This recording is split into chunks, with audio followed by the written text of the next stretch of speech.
May 13 മൗനിയായ വിശുദ്ധ John മെത്രാൻ.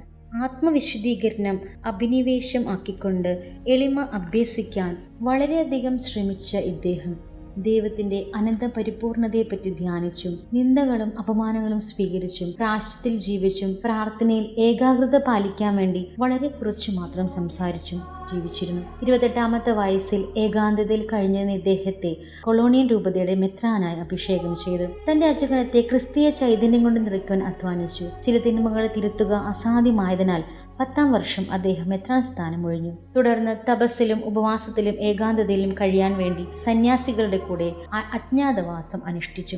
ആഴ്ചയിൽ 5 ദിവസം ഒന്നും ഭക്ഷിക്കാതെയും ശനിയും ഞായറും ദിവസങ്ങൾ ദൈവാരാധനയിൽ പങ്കുചേർന്നും സുകൃതജപം ചൊല്ലിയും സദാ ദൈവസാന്നിധ്യം നിലനിർത്തി. 76 കൊല്ലം മരുഭൂമിയിൽ തപസ് അനുഷ്ഠിച്ചു. 104-ാമത്തെ വയസ്സിൽ അദ്ദേഹം നിദ്ര പ്രാപിച്ചു.